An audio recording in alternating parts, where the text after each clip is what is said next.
Welcome to episode 2 of the Rolling to Victory podcast.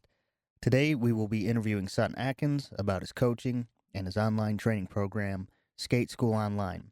It's designed to help fitness and speed skaters improve their abilities and their techniques to help reach their full potential. So stay tuned.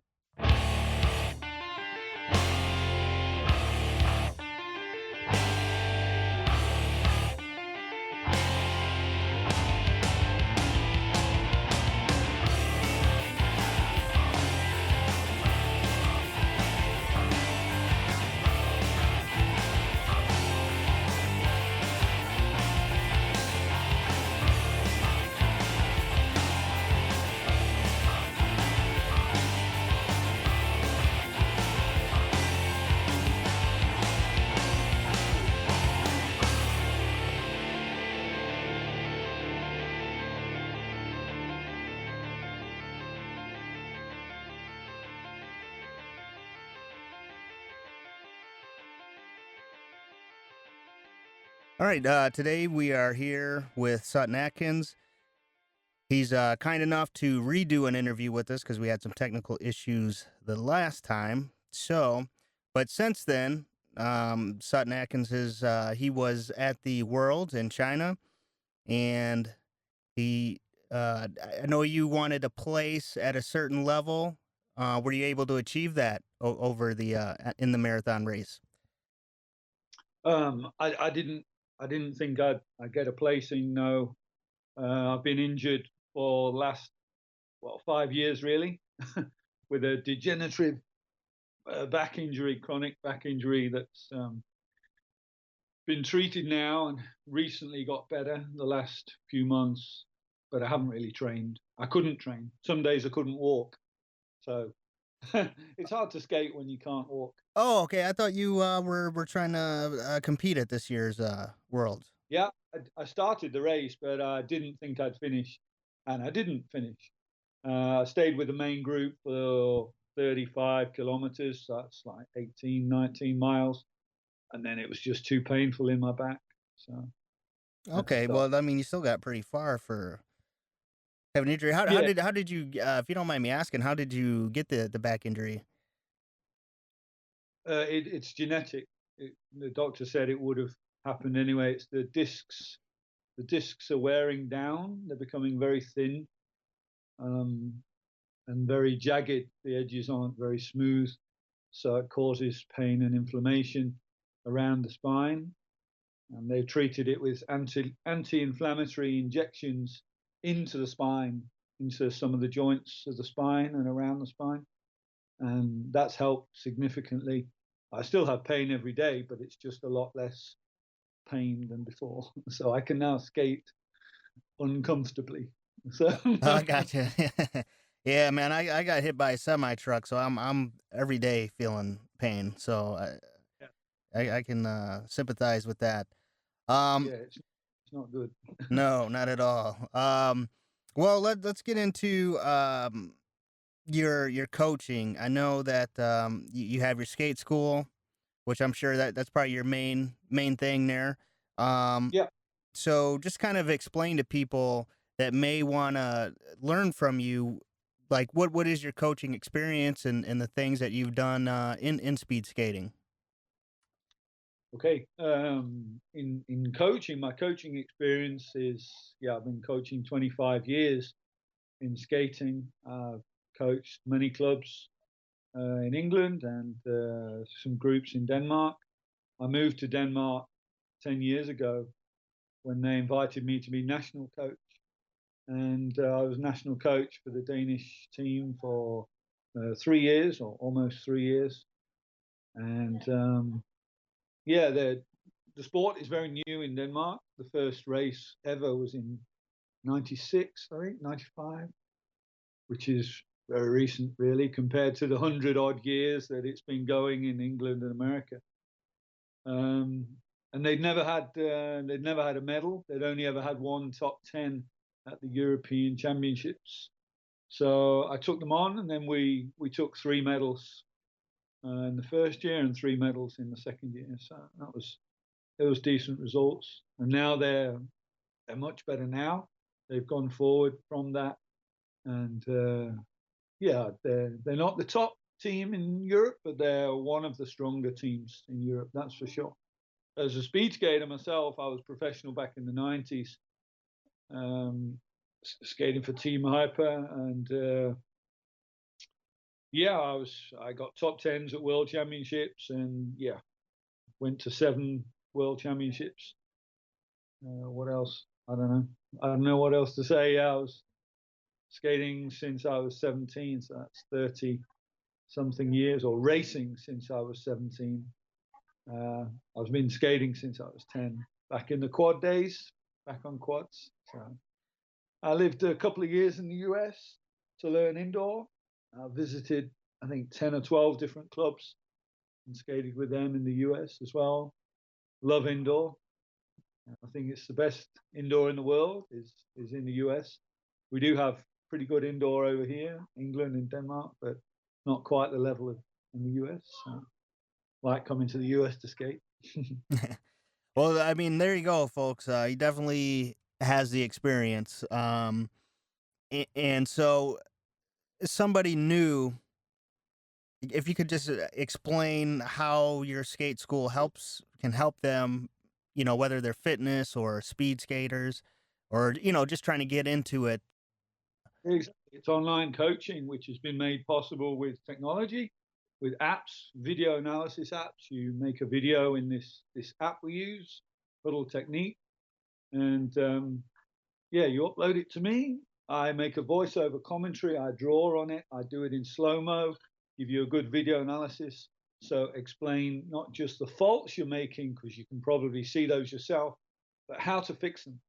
What drills will help you, and what focuses should you have during your practice, and how to improve the quality of your practice, because most people practice and never improve, or improve at a very slow rate. And it's because they're just doing one thing wrong: the quality, the quantity, the intensity. Yeah, if you get that wrong, then you're not going to make progress. So we use video that way, and depending on which coaching package you subscribe to with Skate School, then depends, affects the amount of support you get. So you can be a beginner, a fitness skater, just want a little bit of support, or you can be on the elite plan where I'm on your case every day. How's it going? How you feeling? Is it going better? Come on, get out training, all the time. But most people don't want that. They just want a little advice every week or something. Yeah. So we do Skype, or we do FaceTime, we do email. I write a training program. I structure it so it fits your life. So you have to tell me, how your life is, how your work is, do you have family, kids, and how to most effectively fit your training and your recovery into that lifestyle. So we go into all of that on Excel, or we use Training Peaks or Polar Flow, all of these web-based training planning or training diary websites, as it were, whichever one suits you. We adapt to you. Yeah, and that's a big deal too, is making sure you have your practices and you have your kids or family obligations and fitting your training in. You really want to make sure that if you're going to take up something, you have time to dedicate to it. Yeah, and that's the biggest mistake most people make, who are not, 20, who are not 22 and professional. If you're 40 or 35 and got a family, got kids, got work, got everything else, got to feed the cat, and everything else. So a lot of people are training quite a lot with low quality and low quality recovery. And they don't even realize this. They think they're doing a great job. They think they're doing the right drills. And then when I look at what they're doing, I just think, oh my God, of course you're not improving.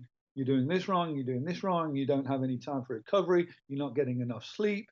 You're training right before work, or you're training right after work. And it's just not fitting together. It's not adhering to the principles of training.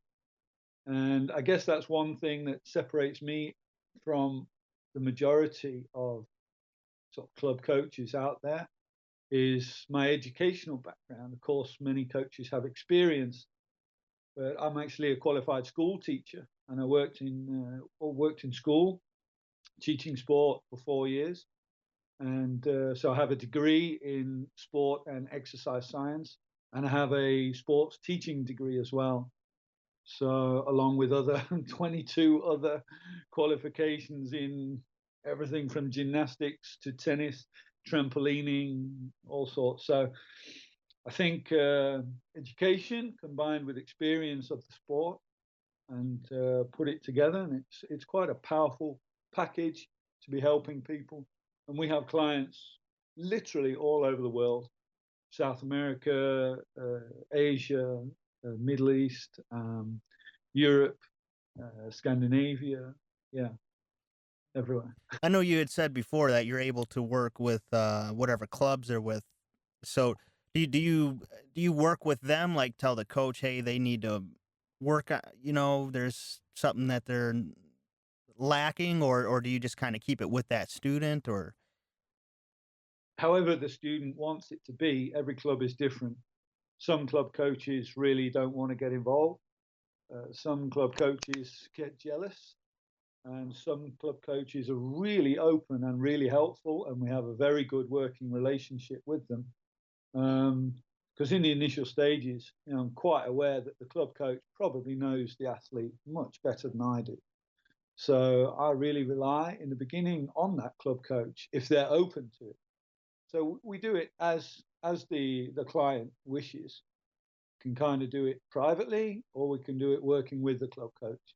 It depends on the situation. okay, so there's lots of different options for you guys if you're interested in getting started and want the additional training. And just to touch back on a point that was said earlier, and this is what I try to get through to my own students is, practice makes permanent. We take a lot of athletes from other things because you don't want to practice bad technique and then it takes a ton of time to unlearn all that. So if you do it right from the beginning, you will excel much quicker and better than if you're just putting in time but you're not putting time in correctly, you're not dedicating it to the right things, and you're not using proper technique. Yeah, exactly. I couldn't agree more. And and for somebody new, this is the deal too, is there's 8 million different styles of skates, different wheels, high low frames, straight frames. If somebody is interested in fitness or speed skating, what would you recommend for somebody new that just wants to get started? Maybe, they don't want the custom heat molded boots or anything yet, but they just want to get into it. What would you recommend somebody get started with? You're actually asking the wrong guy, because the last time I skated on stock boots was 1994. Oh, wow. So I have pretty much no idea about regular skates. I skate on custom Simmons. They're the best in the world. That's it. But what I can say to a fitness skater or a beginner is stay on the smallest wheels you can handle for as long as you can handle them, because you will learn technique and skills much quicker and much better on smaller wheels. So, although the short term fix would be get on some big wheels, you'll roll faster. In the long term, you will be a worse skater because you shortcut to some quick fix speed, but didn't learn the skills because the wheels are too big for you to learn those skills. So stay on 90 millimeters or 100 millimeters as long as you can. Yeah, so don't start out with the 125s, all right? You're 5 or 10 years away from 125s if you do the progression properly. Yeah, so you don't want to just start with, bigger is better type of mentality, or the thing is too, the bigger the wheel, it's the maneuverability is different. You have a little more Exactly, agility on the smaller wheels. exactly. So you're going to learn the technique much easier on smaller wheels. So stay on smaller wheels. It's the most common mistake I see is to go onto big wheels, especially in America. Everyone's looking at their neighbor thinking they're on big wheels. I need to be on big wheels, and it's just rubbish. It's just wrong. Yeah, that's how we Americans are. I have a neighbor with a giant truck that I don't think he's ever hauled a couch.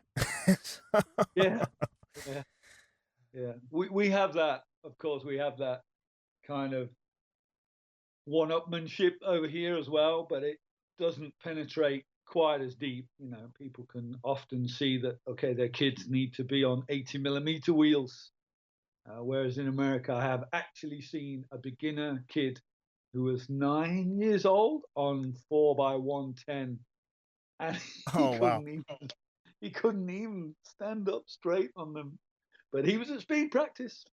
He was going just that little bit faster on those big wheels, but of course he's never going to be good because he's never going to learn any skills.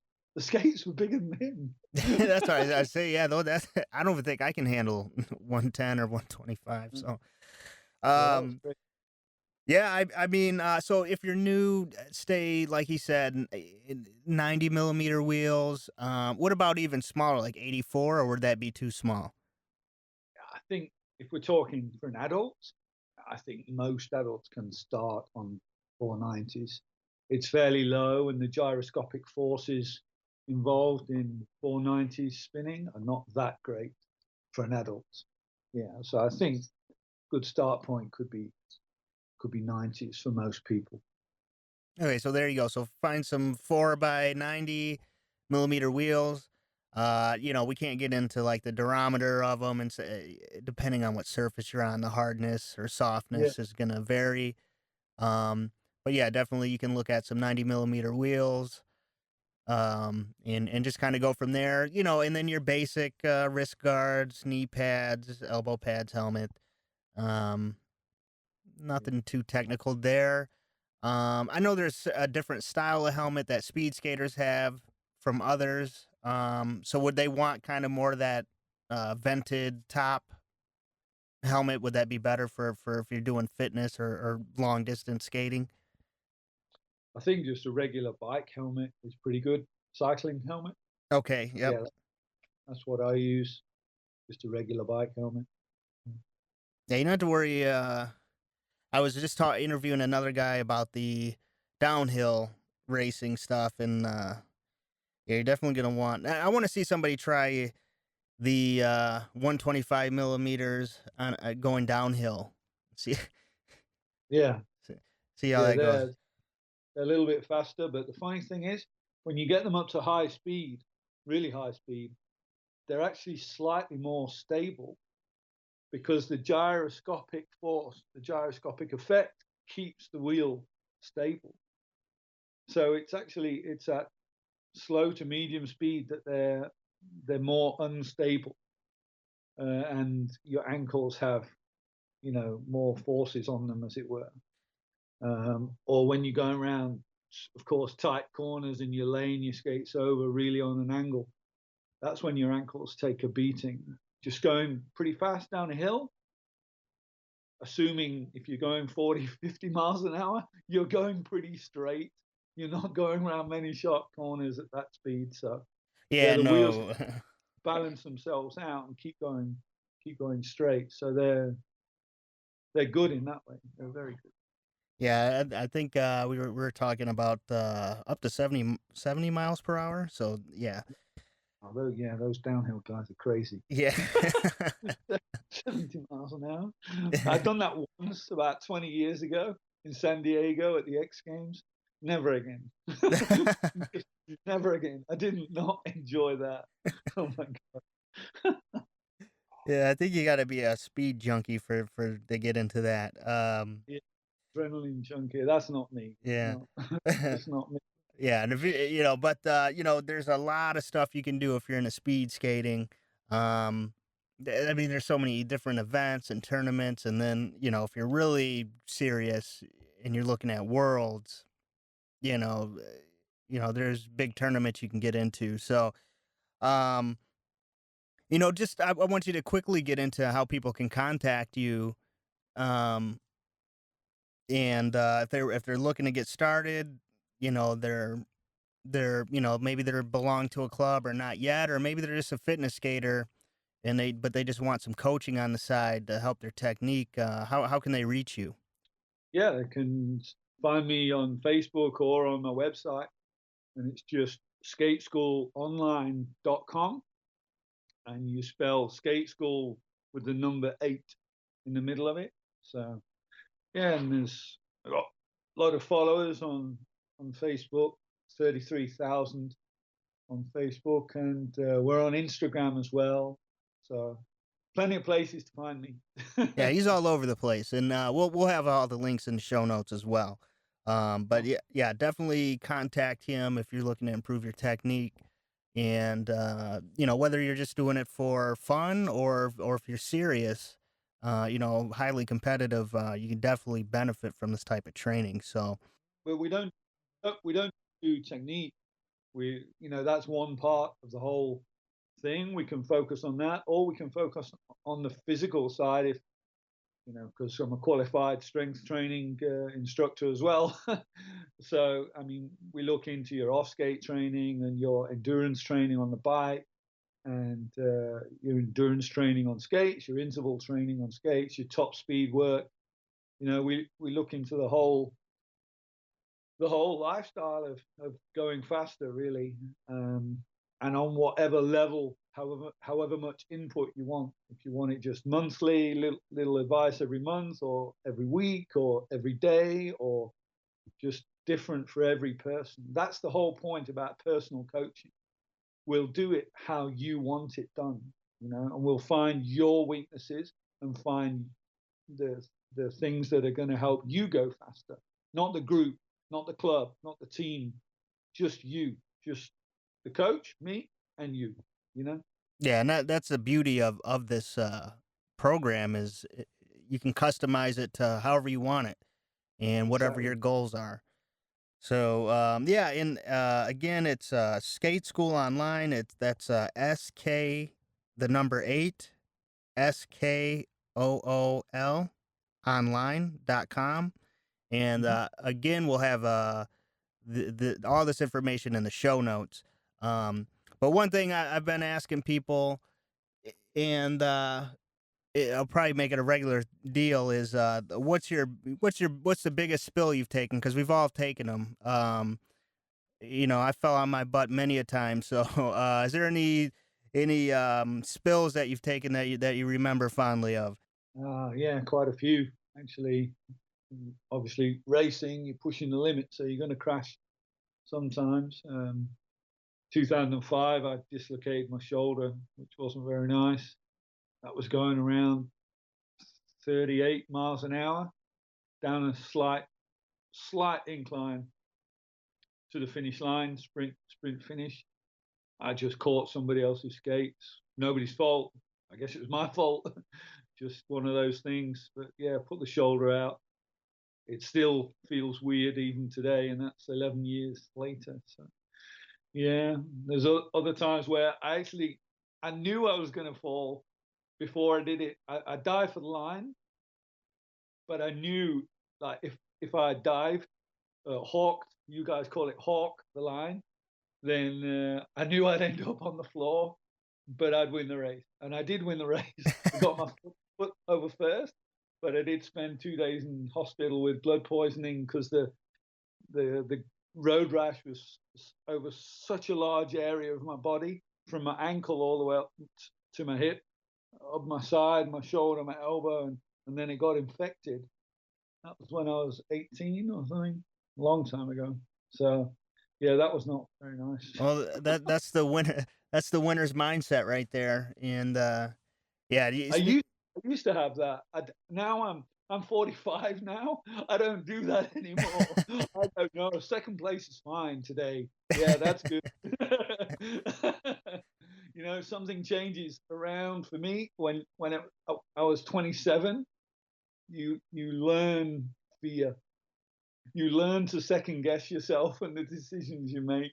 But before 27, you haven't grown a brain yet. So Yeah, it's just caution to the wind and going straight for it. yeah, yeah, exactly. Yeah, and expect some strawberries here and there too. You're gonna get them. Um, But exactly. yeah, it was great having you on. I don't want to keep you too much longer. Yeah, cool. Thanks. Thanks for having me on. It's fun. Well, that will take us to the end of the show. Be sure to check out the show notes for today's episode and for more information on Sutton Atkins and Skate School Online. And just a quick reminder to give us a like on Facebook, as we will be drawing a name on the 12th of December to win a pack of 16 Bone Swiss Super 6 bearings. And don't forget to subscribe to us to keep updated on all future episodes. We are available on iTunes, Stitcher, Google Play, TuneIn, and more. So until next week, get out there, skate hard.